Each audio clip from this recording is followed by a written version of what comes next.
اعوذ باللہ من الشیطان الرجیم، بسم اللہ الرحمن الرحیم۔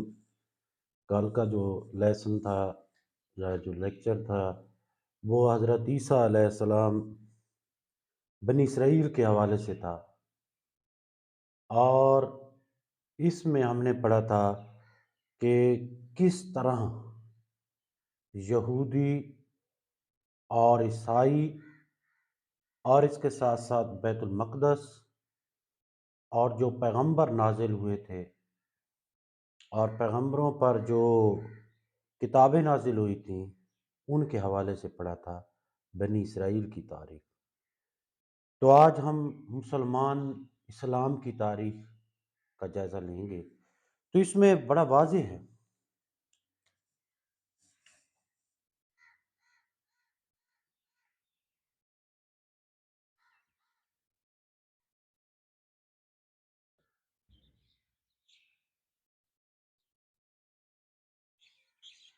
یہودی، عیسائی اور مسلمان، یہ تین باتیں ذہن میں رکھنی ہے۔ یہ کیسے؟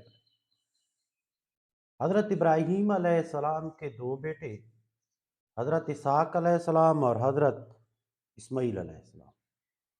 حضرت اسحاق علیہ السلام سے پھر حضرت یعقوب علیہ السلام، اور یعقوب علیہ السلام سے پھر جو آگے سلسلہ شروع ہوتا ہے وہ سارا کا سارا بنی اسرائیل۔ اور اللہ تبارک و تعالیٰ نے اس بنی اسرائیل پر بے شمار انعامات کیے۔ تین کتابیں آئیں، اور تین کتابوں کے علاوہ جو پیغمبر تھے، رسول تھے، وہ آئے ان کی ہدایت کے لیے،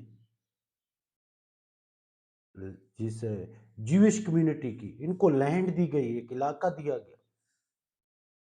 تو حضرت عیسیٰ علیہ السلام پر انجیل نازل ہوئی، حضرت موسیٰ علیہ السلام پر تورات نازل ہوئی، حضرت داؤد علیہ السلام پر زبور نازل ہوئی۔ تین آسمانی کتابیں جن پر ایمان لانا مسلمان کے لیے ضروری ہے، اور پھر بھی یہ باز نہ آئے اور ہدایت پر نہ آئے۔ تو اس طبقے نے جب ہدایت پر نہ آئے تو حضرت عیسیٰ علیہ السلام کی وفات کی پیدائش کو دیکھ لیں، اس سے لے کر 600 سال یعنی 570 عیسوی تک پھر ایک پیریڈ دیا گیا کہ شاید یہ کتاب، ان کتابوں پر عمل کریں اور ہدایت حاصل کریں، لیکن نہ کر سکے۔ تو حضرت اسحاق علیہ السلام سے کیونکہ ان کا سلسلہ تھا، ان کا سلسلہ جو تھا ہم نے کل بھی پڑھا تھا کہ حضرت ابراہیم علیہ السلام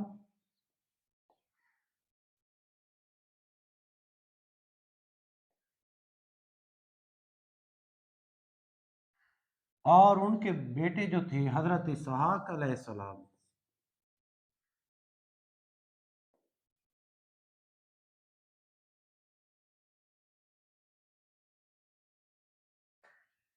اور دوسرے جو بیٹے تھے وہ حضرت اسماعیل علیہ السلام۔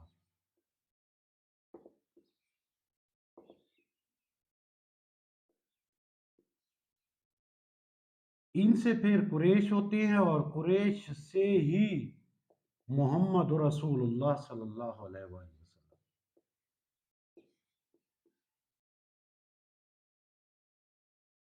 صلی اللہ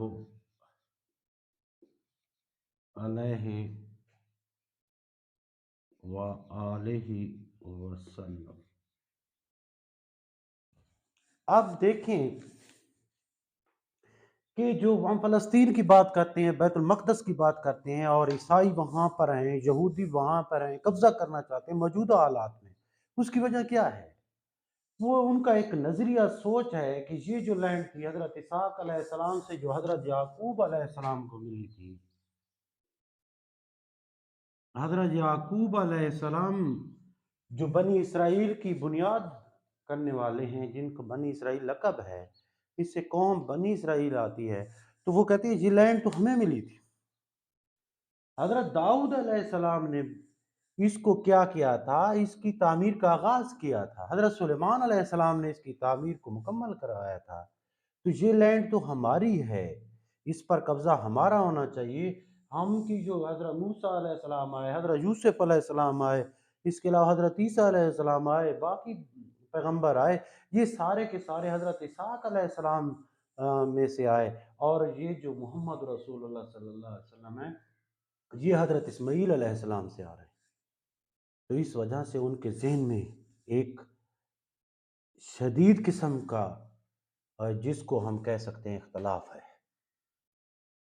پھر دیکھیں حضرت عیسیٰ علیہ السلام آخری آتے ہیں، تو حضرت عیسیٰ علیہ السلام کے بعد بھی 570 عیسوی تک یہ سلسلہ چلتا رہا۔ حضرت محمد رسول اللہ صلی اللہ علیہ وسلم جو 570 عیسوی سے لے کر 632 عیسوی تک ہیں، اب ان کے پیریڈ کو دیکھو، کیوں محمد رسول اللہ صلی اللہ علیہ وسلم کو بھیجا گیا؟ ہمیں یہ تو پتہ چل گیا ہے کہ یہ یہودی کیسے ہوئے، عیسائی حضرت عیسیٰ علیہ السلام سے ہوئے اور یہ بھی انہی کا فرقہ ہے، اور پھر مسلمان کیسے بنے، اسلام کیسے آیا؟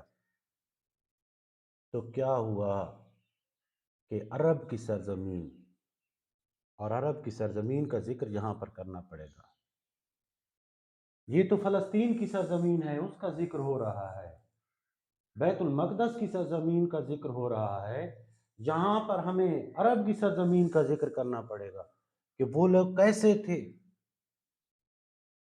تو وہ لوگ کیا کرتے تھے؟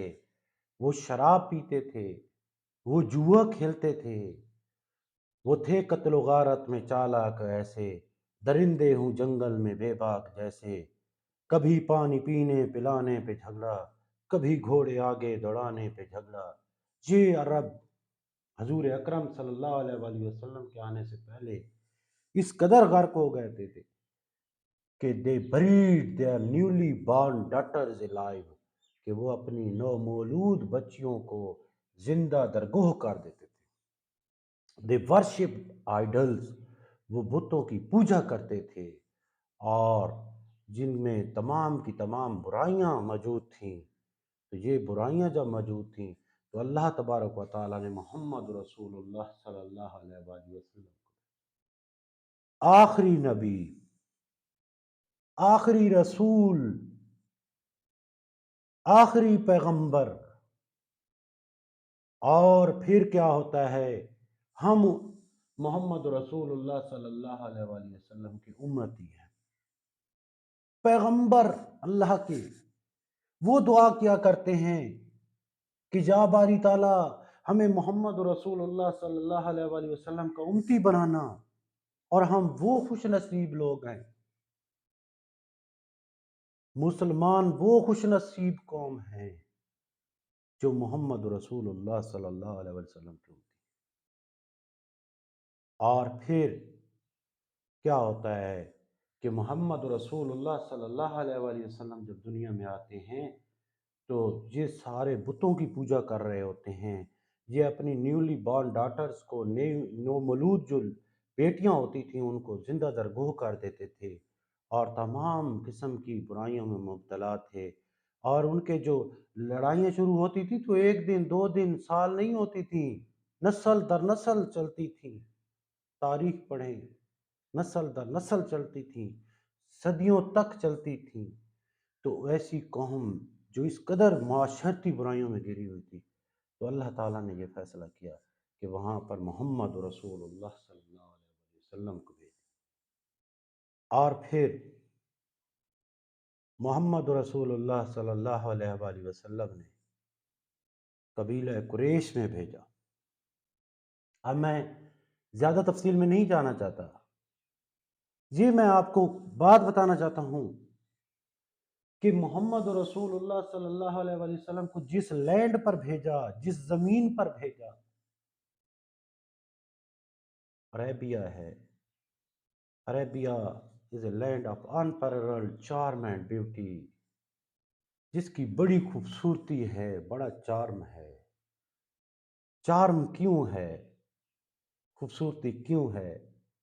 کہ ایسی سرزمین جہاں پر خانہ کعبہ موجود ہے، ایسی سرزمین جہاں پر کوہ صفا اور مروہ کی جو پہاڑیاں ہیں، کوہ ہے، وہ موجود ہے، ایسی سرزمین جہاں پر غار ہرا موجود ہے، ایسی سرزمین جہاں پر محمد رسول اللہ صلی اللہ علیہ وآلہ وسلم چلتے تھے، دعوت تبلیغ کا کام کرتے تھے، ایسی سرزمین جس کے بارے میں ہم تصور نہیں کر سکتے کہ کتنی وہ دلکش سرزمین تھی، جس کے بے نام و نشان ریت کے ٹیلے بھی ہیں، اور پھر it's starry sky has excited the imagination of poets and travelers. ایک ایسی سرزمین، اور اس سرزمین پر رہنے والے لوگوں کے بارے میں بتایا جائے کہ وہ کیسے تھے۔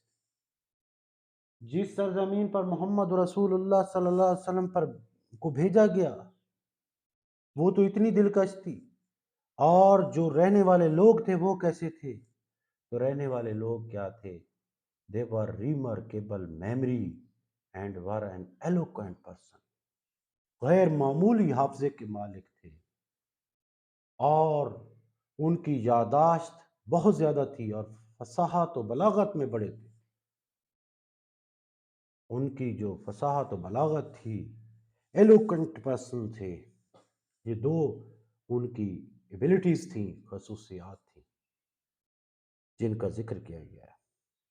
اور پھر اس میں بھی قبیلہ قریش جو تھا اس کو بڑا مقام حاصل تھا، معزز قبیلہ جانا اور پہچانا جاتا تھا۔ اس میں سے محمد رسول اللہ صلی اللہ علیہ وآلہ وسلم کو آج ہم خوش نصیب ہیں کہ نبوت سے پہلے بھی محمد رسول اللہ صلی اللہ علیہ وآلہ وسلم کو وہ کافر لوگ، وہ پیگن عرب کیا کہا کرتے تھے؟ صادق و امین کہا کرتے تھے۔ اور بلیک سٹون کا واقعہ ہے، حجر اسود کی تنصیب کا واقعہ ہے، قبائل میں لڑائی ہونے کا خدشہ تھا، خانہ کعبہ میں حجر اسود جس کو آج حاجی حضرات اور عمرہ کرنے والے بوسہ دیتے ہیں، اس کو نصب کرنا تھا۔ تو فیصلہ یوں ہوا کہ کل جو صبح پہلے پہلے آئے گا وہی اس کو نصب کرے۔ وہاں پر محمد رسول اللہ صلی اللہ علیہ وسلم پہنچے۔ تو آپ صلی اللہ علیہ وسلم کیا ترکیب کرتے ہیں؟ چادر مبارک کو بچھا دیتے ہیں اور کہتے ہیں ہر قبیلے کا سردار اس کے کونے سے پکڑتا جائے، تمام قبائل کی نمائندگی ہو جاتی ہے، اور جس موقع پر جس جگہ پر نصب کرنا ہوتا ہے حجر اسود، آپ صلی اللہ علیہ وآلہ وسلم اٹھا کر اس جگہ پر نصب کرتے۔ تو یہ محمد رسول اللہ صلی اللہ علیہ وآلہ وسلم کی تعلیمات دیکھیں۔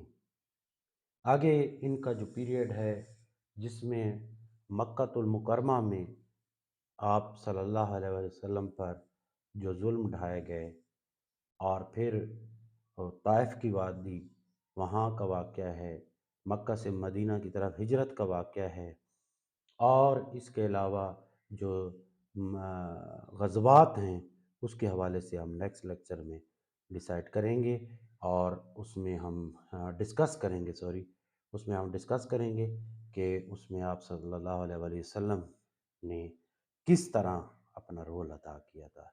تو یہ جو شارٹ لیکچر ہے یہ صرف اس وجہ سے ہے کہ یہ طبقہ کیسے وجود میں آیا، یہ طبقہ کیسے وجود میں آیا، یہودی کیسے آیا، عیسائی کیسے آیا، مسلمان کیسے آئے، اور موجودہ صورتحال کو آپ نے ذہن میں رکھنا ہے کہ موجودہ صورتحال میں یہودیوں کا کردار، عیسائیوں کا کردار، مسلمانوں کا کردار کہاں کہاں کیا کیا ہے، اور اس کی تاریخ بیت المقدس کی جو ہم حفاظت کے بارے میں کہتے ہیں تو اس کی تاریخ کیا تھی، اور اب کیا تاریخ ہے، اب کس کے قبضے میں ہے، اور کیا کچھ کرنا وہ چاہتے ہیں اور کیا کچھ ہم کرنا چاہتے ہیں، اس حوالے سے ہم نے ڈسکس کیا تھا۔